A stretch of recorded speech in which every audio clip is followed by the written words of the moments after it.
नमस्ते बच्चों, कैसे हो आप? सब ठीक हो? वेरी गुड बच्चों, अपनी तबीयत का इसी तरह ध्यान रखिए और दिया हुआ कार्य समय पर पूर्ण करके स्कूल के मेल आईडी को भेज दिया कीजिए। ओके। तो बच्चों, आज हम इस सेशन में 8th class Hindi second language के पाठ का नाम है धरती की आंखें। इस पाठ के शेष भाग का अध्ययन करेंगे, ठीक है ना? तो आपसे निवेदन है बच्चों, आपके 8th class second language Hindi की टेक्स्ट बुक पेज नंबर 23 खोलिए। ओके। और पढ़ाते समय ध्यान से सुनना बच्चों। ओके। पाठ पढ़ाने से पूर्व मैं आपको कुछ इस पाठ में दिए हुए चित्र बताना चाहती हूँ। ध्यान से देखिए बच्चों। देखिए, यहाँ पर चित्र दिए गए हैं। यहाँ पर देखिए बादल है। ओके। और देखिए यहाँ पर क्या है? ओके, बादल है, चांद है और एक राजा, क्योंकि राजा के सर पे पगड़ी, ओके, राज मुकुट है। मुकुट यानी क्राउन है। एक राजा सोया हुआ है और वो देखिए सोया हुआ है मतलब राजा सपने में इन चीज़ों को देख रहा है। ओके, समझ में आ गया? यहाँ पर राजा सोया है और देखिए उन राजा सपने में चांद और आकाश बादलों के बारे में सोच रहा है। ओके। और देखिए यहाँ पर राजा फिर से सोच रहा है। ओके। और एक मनुष्य यहाँ पर ओके नाव में बैठकर और जा रहा है, नाव में प्रयाण कर रहा है, यानी नाव में सफ़र कर रहा है, सफ़र यात्रा, ट्रैवलिंग। और देखिए बच्चों यहाँ पर सैटेलाइट का चित्र दिया गया है। सैटेलाइट हमें सैटेलाइट अंतरिक्ष में सैटेलाइट रहकर हमें धरती के चारों ओर परिक्रमा कर हमें ओके मैसेज यानी संदेश भेजता है। वो टेलीविज़न के द्वारा हमें संदेश पहुंचाता है। ओके। और यहाँ पर देखिए एक मंदिर है। ओके। और यहाँ पर सीढ़ियाँ हैं, लोग मंदिर जा रहे हैं। ओके, कुछ लोग जाकर वापस आ रहे हैं। ओके, यह सब चित्र यहाँ पर है बच्चों। तो देखते हैं इन चित्रों का इस पाठ से क्या संबंध है। वो सोया हुआ राजा क्या स्वप्न देख रहा है, यानी क्या सपने में देख रहा है, और वो क्या सोच रहा है, और वो व्यक्ति जो नाव में बैठकर यात्रा कर रहा है उसके बारे में राजा क्या सोच रहा है, और ये सैटेलाइट और टेलीविज़न द्वारा दिए जाने वाले मैसेज यानी संदेश से इस पाठ में क्या बताया गया है, यह सब हम इस पाठ को जब पढ़ेंगे तभी जान पाएंगे बच्चों। तो चलिए बच्चों, तैयार हो जाइए। इन चित्रों से संबंधित इस पाठ का हम अध्ययन करेंगे, ठीक है? देखिए बच्चों, पाठ 5 धरती की आंखें, 23 पेज देखिए। This is one story. Okay, एक कहानी है। बहुत पुरानी बात है। एक राजा था। वह नित्य नए सपने देखता था, उन्हें पूरा करने का प्रयास करता था। दरबार के गुणी और बुद्धिमान लोगों को सपने सुनाता, सपने पूरा करने के लिए अपने खजाने का मुंह खोल देता, सफल होने पर उनको सम्मानित करता, असफलता पर निराश नहीं होता बल्कि उनका उत्साह बढ़ाता, कामयाबियों को पूरा करके दोबारा प्रयत्न करने को प्रेरित करता। So there was a king, children. This is one old story. There was a king and he was seeing the dreams daily. And not only he is seeing only dreams, whatever he is seeing in the dreams, he is completing. He is completing that. He is trying to complete that dreams. Whatever he is seeing in the dream, that works he is completing. दरबार के गुणी और बुद्धिमान लोगों को सपने सुनाता। He tells his dreams to his courtiers. Those are very intelligent in his court. That courtiers, that persons, he is saying his dreams and उन्हें पूरा करने में उनकी सहायता करता। And that dreams, for completing that dreams, he is helping to that intelligent persons. And he is giving the wealth from his royal treasure, royal treasure राज भंडार, राजकोष, जहाँ पर राजा का पूरी संपत्ति रखी जाती है उसे राज भंडार या राजकोष कहा जाता है, उसे अंग्रेजी में रॉयल ट्रेजर कहते हैं. Okay, so he is giving the money also for completing their dreams. And who is completing his dreams? He is giving the awards. He is giving them respect by giving them awards. And if someone is not success in complete his dreams, he is not became sad. He is encouraging them. Okay, no problem. This time you are not success. You try better. Next time you will be success. You will get the success. Like this, he is encouraging his people to fulfill, to complete his dreams, whatever he is seeing at night in the sleep. Okay, समझ में आ गया? राजा जो कुछ भी सपने देखता था, सपने वह पूरे करने का प्रयास करता था. उसके दरबार के बुद्धिमान लोगों को उसके सपने सुनाता था और उन सपनों को पूरा करने के लिए वह अपने राज भंडार से पैसों की संपत्ति को भी देता था, उनकी सहायता करता था. अगर से कोई सपना पूरा न कर सके वो निराश नहीं होता था और जो लोग सपना पूरा करते थे उन्हें पुरस्कार देकर सम्मानित करता था और जो सपना पूरा नहीं कर सकते थे वो कभी उनसे निराश नहीं होता था, बल्कि उन्हें प्रेरित करता था, उन्हें एनकरेज करता था कि कोई बात नहीं, अगली बार कोशिश करो, तुम जरूर कामयाब हो जाओगे. देखिए राजा कितना अच्छे दिल के था. ओके, राजा के व्यवहार से सभी खुश थे. वे राजा के लिए सब कुछ करने को तैयार रहते. इसी कारण राज्य दिन दूनी रात चौगुनी उन्नति कर रहा था. राजा के नाव समुद्र में हजारों मील दूर जाते, उसका यश फैलाते, नई बस्तियां बसाते, व्यापार करते. इस प्रकार उस राजा का राज्य दूर दूर तक फैल गया. किंतु इसके साथ साथ राजा की कठिनाइयां भी बढ़ गई. सी चिल्ड्रन, राजा का व्यवहार यानी राजा के बिहेवियर से सभी लोग बहुत खुश थे, क्योंकि राजा लोगों को एनकरेज करने वाला राजा था. वो जो सपने देखता था उसे पूरे करने के लिए अपनी संपत्ति देता था अपने राज्य के लोगों को और उसे पूरा करने के लिए प्रेरित करता था, एनकरेज करता था. अगर पूरा न कर पाने पर उन्हें वो निराश होकर उन्हें डांटता नहीं था, बल्कि और उनका साहस बढ़ाता था. ओके, तो इस तरह के राजा के व्यवहार से यानी वर्तणूक से, बिहेवियर से राज्य के सभी लोग उससे खुश थे. और इस तरह के राजा के प्रसिद्धि यानी नाम उसके राज्य के चारों ओर फैल गया कि ये राजा बहुत अच्छे दिल का है, हर किसी को एनकरेज करता है कि उसके सपने प्रेरित करता है कि उसके सपने पूरा करे. और ये राजा का कीर्ति इसका नाम दूर दूर तक फैल गया. इस राजा के नाव यानी पुराने ज़माने में ट्रांसपोर्टेशन पानी यानी जल मार्ग यानी वाटरवेज से किया जाता था, पता है ना आपको. तब हवाई जहाज यानी एरोप्लेन्स, रेलवेज नहीं थे, रोडवेज नहीं थे, तो पानी के जल मार्ग से यानी वाटरवेज से ही कारोबार होता था. एक राज्य दूसरे राज्य से व्यापार करता था. तो ये इस राजा के नाव समंदर में दूर दूर तक जाते थे व्यापार करने के लिए, और जहाँ भी जाते थे इस राजा के बारे में बोलते थे. इस राजा का नाम इस तरह से प्रसिद्ध हो गया और इसी कारण राजा को और चिंताएं यानी कठिनाई ट्रबल्स बढ़ गए, क्योंकि ये राजा के नाव दूर दूर तक समंदर में व्यापार करने जाते थे. अगर समंदर में तूफान आए तो ये नाव डूब जाते थे और लोग मर जाते थे और संपत्ति की भी हानि होती थी. तो राजा सोचने लगा, अगर मुझे पहले से ही कोई बता दे कि समंदर में संकट आने वाला है या तूफान आने वाला है, एक खतरा आने वाला है, इसका कोई संदेश दे पहले ही हमें, तो हम अपने पहले ही कुछ सुविधाएं कर ले सकते हैं, नुकसान से बच सकते हैं. इसलिए राजा सोच रहा था. देखिए आगे क्या हुआ, पेज नंबर 23. कभी कभी राजा का पेज नंबर 24 देखिए.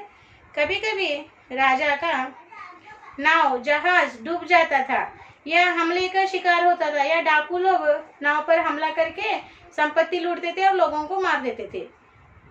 उसे तुरंत सूचना नहीं मिल पाती थी, इसलिए इस घटी हुई घटनाओं की, ऐसी घटनाओं की सूचना राजा को तुरंत नहीं मिल पाती थी, क्योंकि उस जमाने में ना तो सैटेलाइट भेजा करते थे आसमान में, ना ही दूरदर्शन यानी टेलीविजन था। ओके, अगर कोई किसी को संदेश भेजना चाहे तो वो घोड़े पर सवार होकर आए या कबूतरों के जरिए भेजा जाता था, या कोई नाव में बैठकर एक जगह से दूसरी जगह आकर समाचार देकर जाते थे। तो इसमें बहुत समय लगता था। तो राजा क्या सोचने लगा, देखिए, अगर उसकी नाव समंदर डूब जाए या कोई लुटेरे उसकी नाव को लूटे तो उसके समाचार राजा को तुरंत नहीं मिलता था।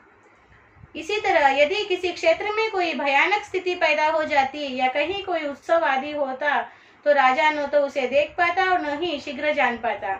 उसी तरह राजा का राज्य बहुत बढ़ गया था। वो सभी राज्य के सभी भागों में खुद जाकर उन्हें देखे यह शक्य नहीं था, क्योंकि राज्य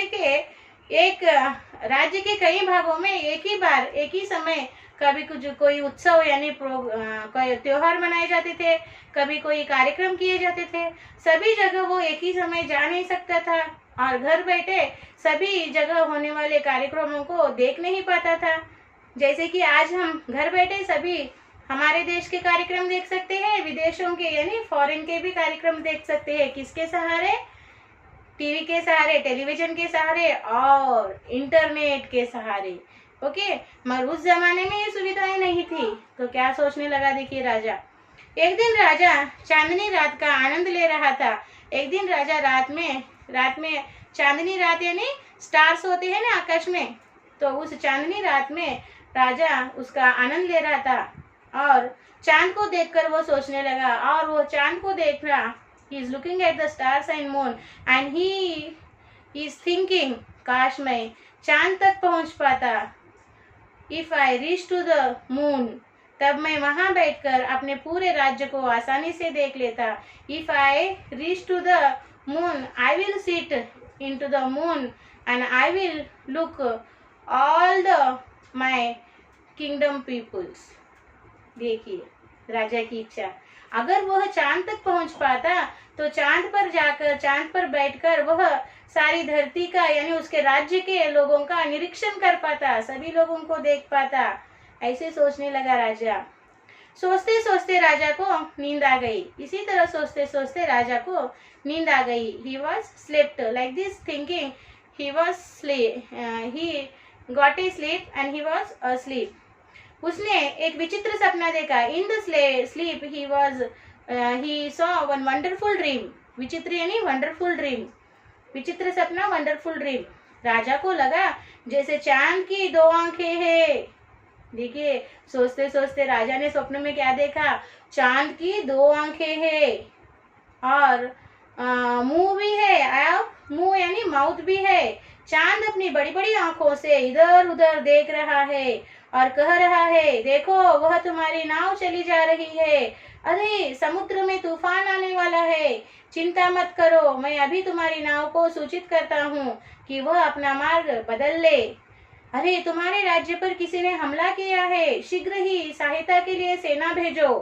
वह देखो तुम्हारे राज्य के पूर्व में उत्सव मनाया जा रहा है, तरह तरह के खेलों का आयोजन हो रहा है। राजा ने सपने में ही चांद को धन्यवाद दिया। सुबह हुई, समय पर दरबार लगा। देखिए यह सब राजा ने स्वप्न में देखा। So Raja saw one dream. What he saw into the dream? He saw there are two eyes for the moon and moon having mouth also. He is able to speak also. And what he is speaking? He is giving the few prediction to the king. About what? About the cyclone, about the troubles, and about the programs which are celebrating in his kingdom.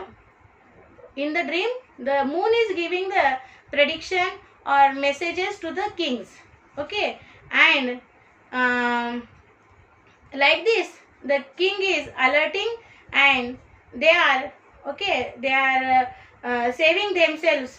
Okay, so like this, the moon is alerting the king and his people. So like this, he saw in the dream, and the king given thanks to the moon. And morning, okay, It's a morning. Now he wake up and he went to the court, and the court is started. Okay, and what the Raja did there, see in his court. राजा ने अपना सपना दरबार में सुनाया, फिर हंसते हुए कहा, सपना शायद सपना ही रहेगा। राजा की हंसी के पीछे छिपी निराशा और दर्द ने दरबारियों को विचलित कर दिया। एक वृद्ध दरबारी ने कहा, महाराज निराश न हो, आपका यह सपना अवश्य सच होगा। So king next day morning king went to his court. Court is started. He went to his court and he told to his courtiers, okay, those are present into the court. He told them, I saw one dream, okay, but dream will become a dream only. It is not possible to, okay, it is impossible, because whatever I saw into the dream, that is impossible, because moon can't speak and moon does not have the eyes. Okay, so this is impossible dream I saw. So the people, okay, the people understand the sadness of king, and among that people one old person told to king, O king, don't become sad. Once upon a day your dream will comes into the truth. It will become truth. Okay, so what happens, see. फिर एक दिन न राजा रहा न वृद्ध दरबारी, धीरे धीरे समय बीतता गया। आखिर वह दिन आ ही गया जब राजा का सपना सचमुच सच हो गया।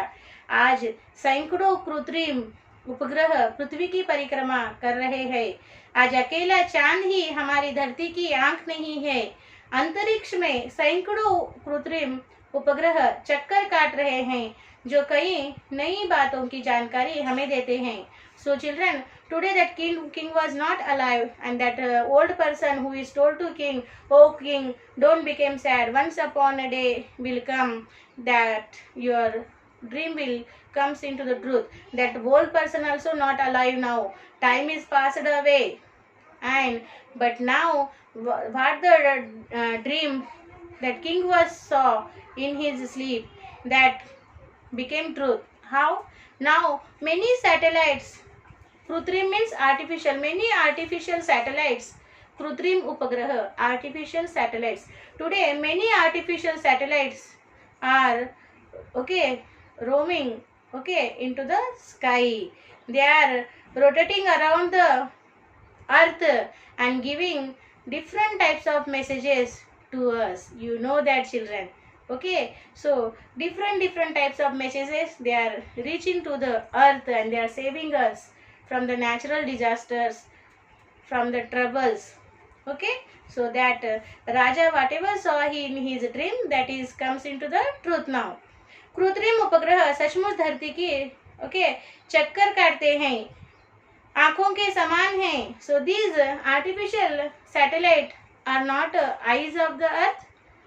Tell children. Yes, is it eyes of earth only?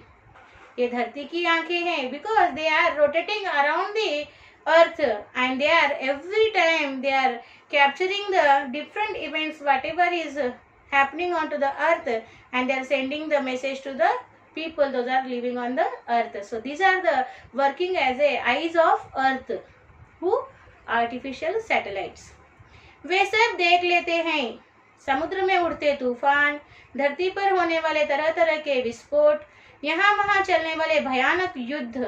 यही नहीं, वे मौसम को बहुत पहले पहचान लेते हैं और आने वाले खतरों से सावधान कर देते हैं. अंतरिक्ष तथा सौर मंडल के ग्रहों के बारे में जानकारी देते हैं. इनसे इन ग्रहों की यात्रा का मार्ग तैयार होता है. ये पलक झपकते संदेशों को, चित्रों को और टेलीविजन कार्यक्रमों को हजारों मील दूर पहुंचाते हैं.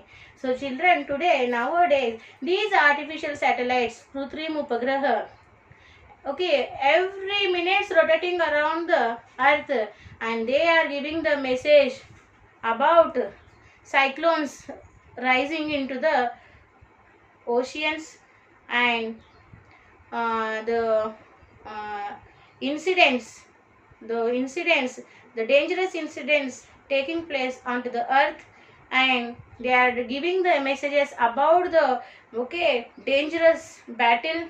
And not only about that, they are giving the message, they are giving the message about okay, climatic changes, and they are giving the before only their prediction they are giving about the coming disasters, natural disaster, and they are alerting the people to save their life. Who? These artificial satellites, Krutrim Upagraha. So like this they are sending us messages, they are sending us pictures through the television programs, and it is able to see thousands of meals peoples by sitting at the home. They are seeing these, they are able to see these all programs by sitting at the home. Okay, whatever is happening into the America today, we can see by sitting at the home. How? To the television, through the internet, and this is possible because of the satellites which are rotating around the earth. They are sending the messages. Okay, so they are the artificial satellites, Krutrim Upagraha, and they are the eyes of earth. Okay, अब वे हमारे लिए शिक्षक का भी कार्य कर रहे हैं।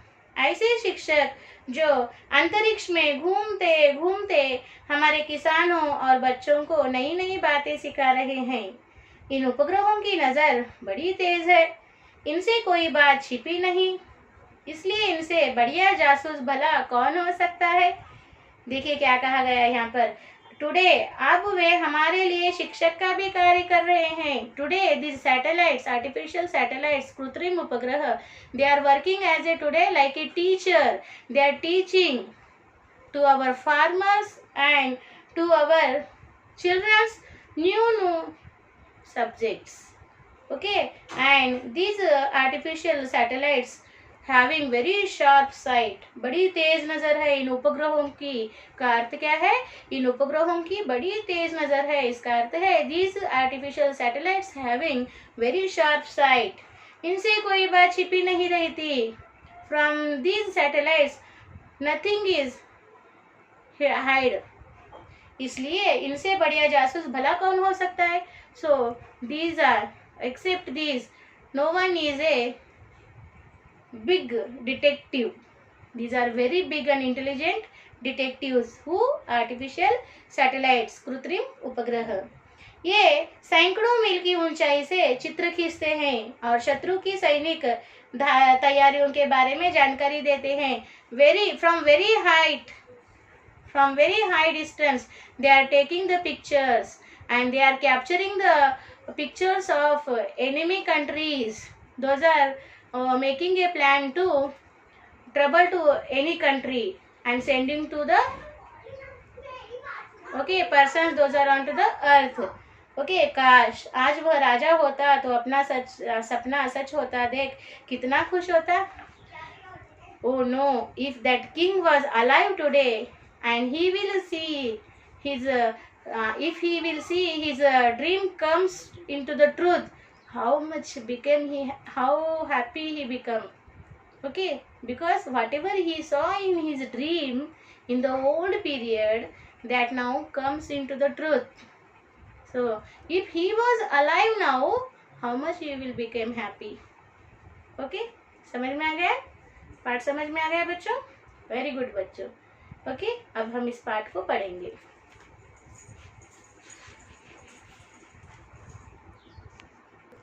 देखिए बच्चों, पाठ को पढ़ना है, मेरे साथ पढ़िए। ओके, देखिए बच्चों, पाठ को पढ़ेंगे अब हम। ओके, ठीक है ना? देखिए, बहुत पुरानी बात है। एक राजा था, वह नित्य नए सपने देखता, उन्हें पूरा करने का प्रयास करता, दरबार के गुणी और बुद्धिमान लोगों को सपने सुनाता, उन्हें पूरा करने में उनकी सहायता लेता। देखिए बच्चों, पाठ को पढ़ेंगे।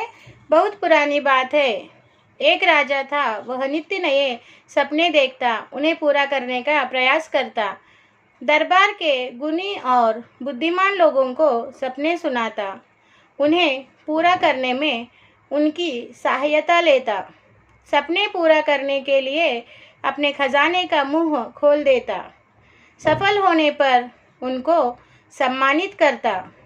असफलता पर निराश नहीं होता, बल्कि उनका उत्साह बढ़ाता। कमियों को पूरा करके दोबारा प्रयत्न करने को प्रेरित करता।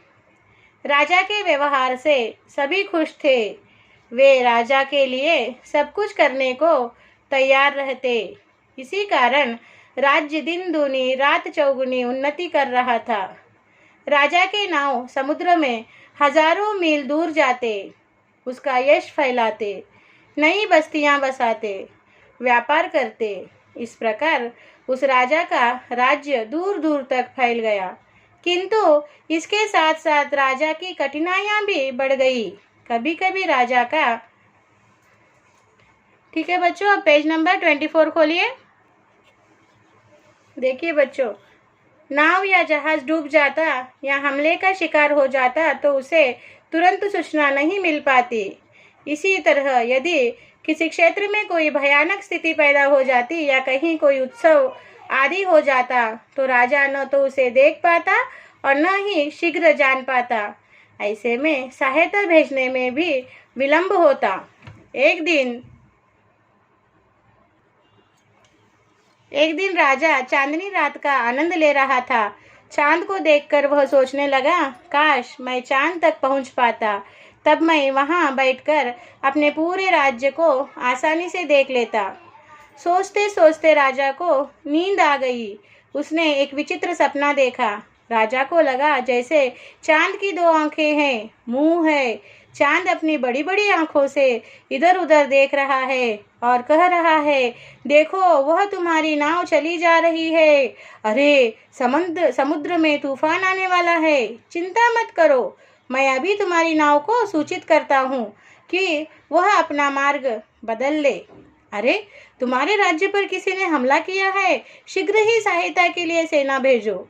वह देखो तुम्हारे राज्य के पूर्व में उत्सव मनाया जा रहा है, तरह तरह के खेलों का आयोजन हो रहा है। राजा ने सपने में ही चांद को धन्यवाद दिया। जब सुबह हुई, समय पर दरबार लगा और राजा ने अपना सपना सुनाया। फिर हंसते हुए कहा, शायद सपना ही रहेगा। राजा की हंसी के पीछे छिपी निराशा और दर्द ने दरबारियों को विचलित कर दिया। एक वृद्ध दरबारी ने कहा, महाराज निराश न हो, आपका यह सपना अवश्य सच होगा। फिर एक दिन न राजा रहा न वृद्ध दरबारी। धीरे धीरे समय बीतता गया। आखिर वह दिन आ ही गया जब राजा का सपना सचमुच सच हो गया। आज सैकड़ों कृत्रिम उपग्रह पृथ्वी की परिक्रमा कर रहे हैं। आज अकेला चांद ही हमारी धरती की आंख नहीं है। अंतरिक्ष में सैकड़ों कृत्रिम उपग्रह चक्कर काट रहे हैं, जो कई नई बातों की जानकारी हमें देते हैं। कृत्रिम उपग्रह सचमुच धरती की चक्कर काटती आंखों के समान हैं। वे सब देख लेते हैं, समुद्र में उठते तूफान, धरती पर होने वाले तरह तरह के विस्फोट, यहाँ वहाँ चलने वाले भयानक युद्ध। यही नहीं, वे मौसम को बहुत पहले पहचान लेते हैं और आने वाले खतरों से सावधान कर देते हैं। अंतरिक्ष तथा सौरमंडल के ग्रहों के बारे में जानकारी देते हैं, जिनसे इन ग्रहों की यात्रा का मार्ग तैयार होता है। ये पलक झपकते संदेशों को, चित्रों को और टेलीविजन कार्यक्रमों को हजारों मील दूर पहुंचाते हैं। अब वे हमारे लिए शिक्षक का भी कार्य कर रहे हैं। ऐसे शिक्षक जो अंतरिक्ष में घूमते घूमते हमारे किसानों और बच्चों को नई नई बातें सिखा रहे हैं। इन उपग्रहों की नज़र बड़ी तेज है, इनसे कोई बात छिपी नहीं रहती, इसलिए इनसे बढ़िया जासूस भला कौन हो सकता है। ये सैकड़ों मील की ऊंचाई से चित्र खींचते हैं और शत्रु की सैनिक तैयारियों के बारे में जानकारी देते हैं। काश आज वह राजा होता तो अपना सपना सच होता देख कितना खुश होता। इस तरह बच्चों आपको एक पाठ का कम से कम दिन में 2 बार पठन यानी पढ़ना है और उसके विषय को समझना है। आज हमने यहाँ पर बच्चों पाठ 5 धरती की आंखें समाप्त कर दी है। अब हम इसका आज का साक्षी यानी होमवर्क लिखते हैं। बच्चों आज का हमारा साक्षी इस तरह लिखिए। साक्षी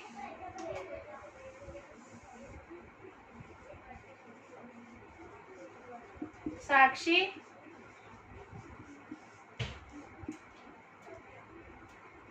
सब्जेक्ट लिखिए बच्चों, हिंदी, क्लास लिखिए 8th क्लास, और होमवर्क लिखिए HW, learn and right meanings, learn and right meanings from lesson 5 in HW one time. और यहाँ पेरेंट्स साइन लेना है बच्चों आप लोगों को, ओके। और यहाँ टीचर्स आपको साइन देंगे जब भी स्कूल फिजिकली रीओपन होगा, ठीक है ना बच्चों।